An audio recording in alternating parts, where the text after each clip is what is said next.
Okay, so you're fully enmeshed to OT3. You're fully into drinking the Kool-Aid. Mm-hmm. What happens next?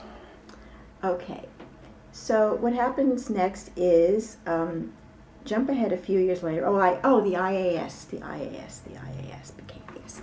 1984. Wait a minute. Was it 1980? No, it was 1986 that the IAS was formed. No, it was before that. Okay. Well, anyway, Miscavige was already in the hot seat. He's consolidating his power. Yeah. Because I'm trying to think what year the IAS started. And I think that I can't remember exactly if it was sometime in the mid-80s. But once he was in power and he formed the IAS, people bought into it. Now, of course, Ron, in the old days, had talked about the HASI membership, the Hubbard Association of Scientologists International, which was referred to by the acronym HASI. And that membership was something like $30 for an annual, $70 for a lifetime. That's a good deal. Yeah. Lifetime's a good deal. Yeah. And he never talked about any other memberships, but this was a Miscavige invention because Miscavige was seeing what a great cash cow this Scientology thing was, and he had weaseled his way into being head honcho after Ron dropped the body, as they say. To continue his research? Yes, and to check out Target 2, because this prison planet was Target 1. Getting in the Sea Org. Okay, we're in the Sea Org. Oh, the Sea Org, yes, okay. So, in the mid-'80s, I got recruited for the Sea Org. And, of course, everybody who had tried to recruit me previously, I said no, but one guy kind of got me the right, he said the right thing, and I went, yeah, this is for me. So Seems like there's always a guy that's leading you astray. Thank you, doctor. Are you going to send me your bill or what? I'm just saying. What did he say? Sometimes it's a chick. Well, Excuse me? So what did he say to convince you, in a nutshell? Okay, in a nutshell, he said that when you look at the conditions, the only condition that allows you to disconnect is the power condition. No other condition talks about disconnecting from your present environment. But in the power formula, it talks about writing up your hat. First it says don't disconnect. That's the first step one of the power formula. And then write up your hat. And then you have to get your hat into the hands of the person who's going to use it, the person who's going to occupy your post after you leave it. So he pointed out that when a person joins the Sea Org, they're in power on whatever they were doing in life, and it's time to leave. But first they don't disconnect. They keep connected. Then they write up their hat of whatever job they had in their non-Sea Org life. And that moving up to the Sea Org is like this big step, sort of like going to heaven, except you're not dead. But you will be dead when you arrive there, but you don't know it yet. Because with all the work and all the changing around of what you're supposed to do that day and all the stress that you're under, it takes about a pint of blood a day from you in terms of adrenaline and stuff. But really the whole point of working hard in the Sea Org is to wear the person down and to make them more zombie-like and malleable and tractable and all this crap. So I joined the Sea Org in 1988, and luckily for me, I was kicked out in 1989. But while I was in the Sea Org, I had this little incident where I was human trafficked to Canada. And I was told that it was going to be a project of a couple of weeks' duration. So I said yes. And this was after I had done mission training school, so I knew about the ins and outs of going on a mission. And a missionary can read about the mission, what the mission is supposed to accomplish. They can say yes or no. I said yes because it was my understanding that it would be for a couple of weeks. I was supposed to help move a family from the western part of Canada over to the east part of Canada. And that took like a week. And then I was told, well, you're just going to stay here indefinitely to be the children's nanny. So I wound up staying there for 4 months. I was held against my will. And Did you make it known that you wanted to leave? yes, I kept calling OSA in like every week, at least a couple times a week. They knew. And I wasn't even getting paid my $35 a week. I mean, it was okay as far as my immediate survival, like food and a place to sleep and stuff like that. But yes, it was human trafficking because I didn't want to be there and I was forced to be there. But that's so common in the Sea Org that, your brainwashing is going full tilt, your cognitive dissonance is impaired. You don't see it as human trafficking. You see that you are just a cog in the system and you are serving the greater good. And it's, for anything that expands Scientology, supposedly. But at the end of the 4 months, I just decided I've had enough. And this is bullshit because they could have picked any one of a number of people in Canada, in Toronto, to be the nanny for these children. And so I just left. I brought the children to their mother during family time. I said, over to you, I'm leaving. And I left. I bought my own plane ticket home because I happened to have a charge card, credit card, which is pretty unusual for a Sea Org member to have because they're usually pretty indigent. They've sold everything to get in the Sea Org to pay all their debts, and they just have that, however few dollars a week that they get paid. But I had a credit card because I hadn't been in the Sea Org long, and I just charged myself a ticket and flew back to LA. And once I got back to LA, I was immediately decked, meaning taken off post, because, I didn't fit the mold of, kind of obedient little ant worker. I made my own decision, and that didn't fly well with the big cheese. So that was the end of my Sea Org career, and it was just as well, because who wants to be in the Sea Org, just wasting your life away for some cult for pennies a day and, a pint of blood a day. You didn't find life in the Sea Org fulfilling ever? Well, you do for a while, actually, you do. Because people are willing, what they call the third dynamic, the group dynamic of, working like as a team for a common goal, that is part of the group agreement thing that I talked about earlier. It is a very, very powerful driving force because people, they get high from it. The whole third dynamic, that whole group energy thing, you get high from it. There's a certain kind of high when you think you're all working for the common good and that you're all, with teamwork helping to push Scientology forward and the plan is going to be cleared and rah, rah, rah. It's a very powerful force for people. It's a big attraction to be on staff. And people go through all kinds of sacrifice and stuff to get that kind of high. Well, your time as serving as the nursery person disabused you of that idea. Yeah, because after I was out, I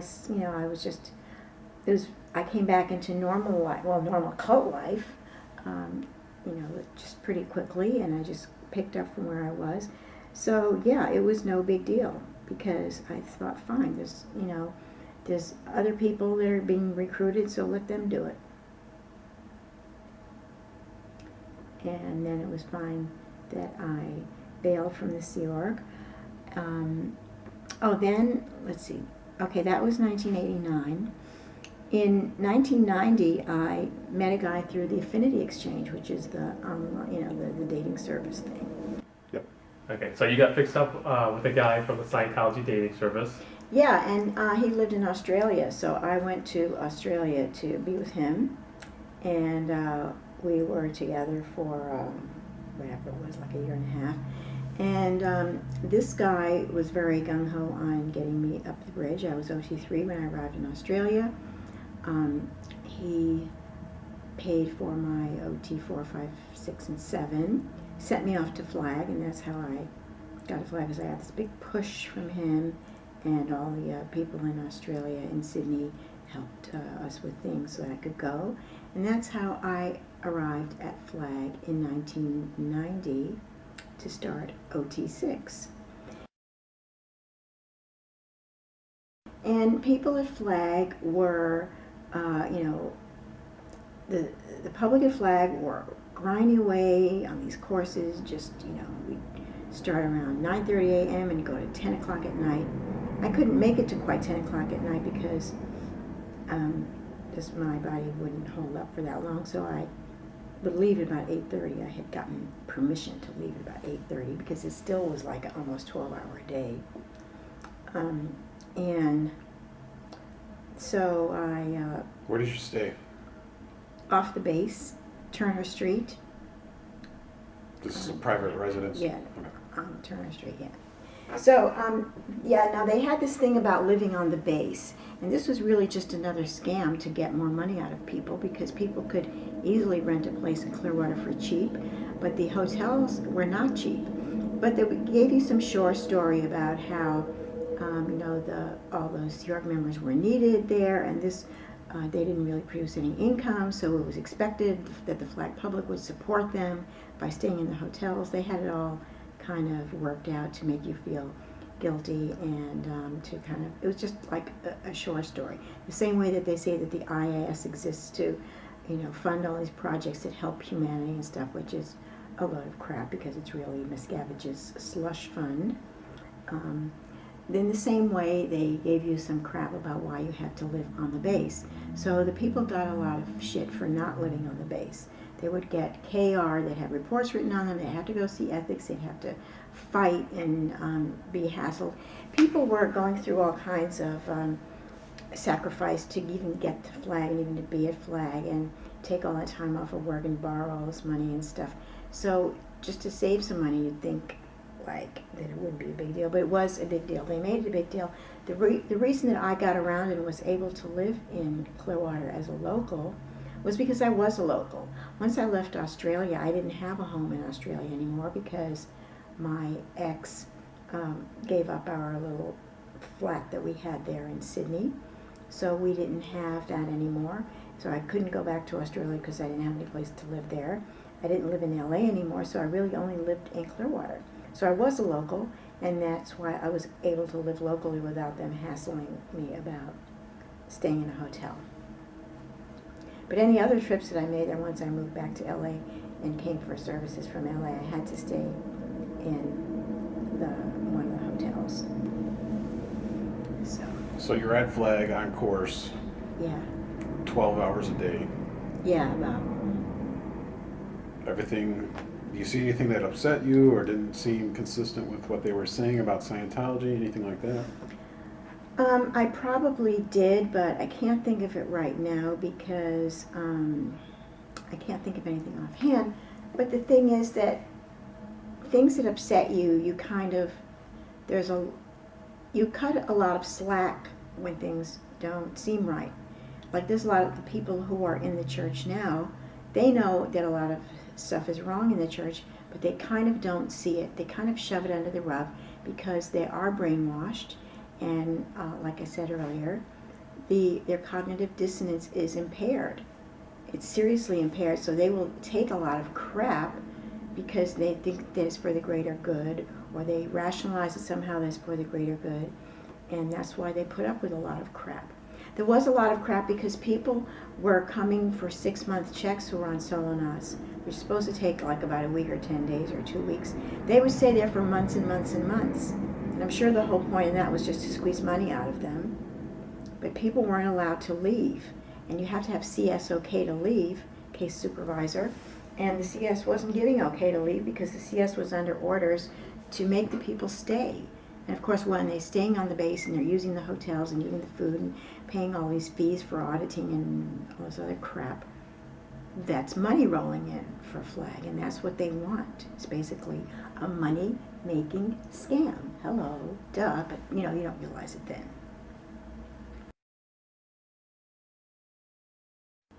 So you got to meet the little guy. Yep. What was that like?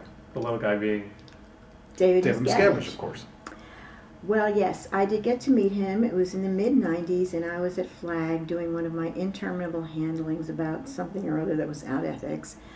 And so I had seen him with his entourage in the lobby of the Sandcastle Tech Building. And he walked past me, he said hi, I said hi, fine.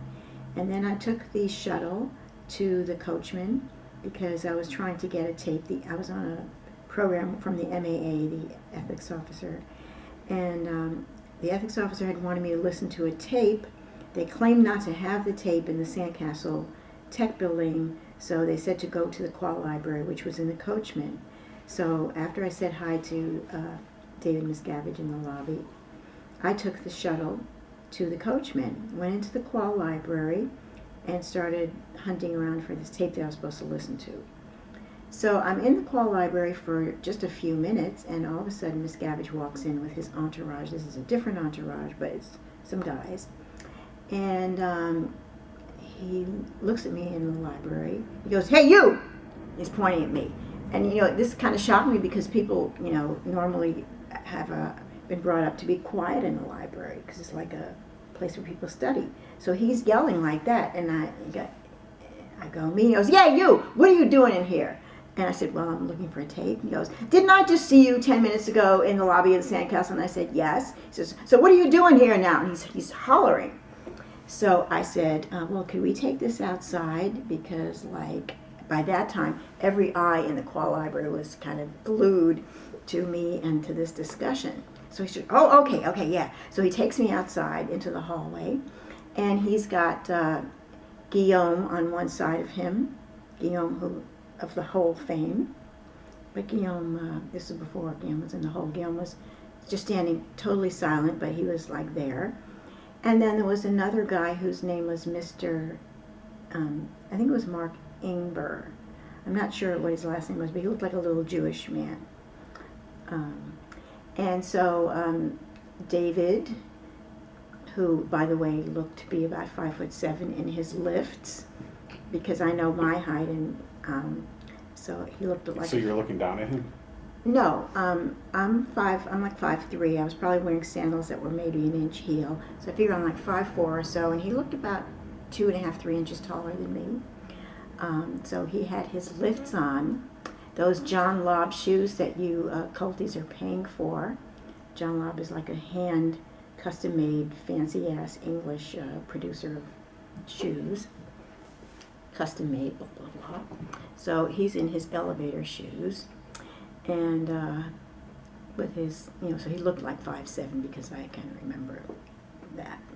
Okay, so he's asking me what I'm doing there, and I said, well, I was told to get a tape, and I wanted to listen to it in the Sandcastle, but I was told that they don't have tape plays, which is usually an introductory service, a tape play. And he goes, "Well, I'm going to take care of that because that's not true." And you're kind of really, really angry. This whole thing with the yelling and the anger and stuff, because nobody had a clue that David Miscavige acted that way, because the people at Gold Base knew, the people who worked with him directly, but the public didn't know. They just saw that facade that he does at the events, where it's all nice and PR-y. But yeah, he was screaming and hollering in a rage. Kind of kept the rage moderated because I was a public, and he couldn't really scream at me.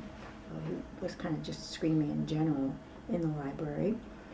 And then, so he arranged for Mr. Ingber to get the tape for me, find it for me, set up the tape player for me, and then he was making nice and making sure I got everything I need, and then I went to the library and listened to the tape, and that was the end of it. That was my little one-on-one with him. Well, see, he ended up helping you. He's not such a bad guy. Not such a bad guy, right. And I'm sure his dogs get fed every night, and yeah.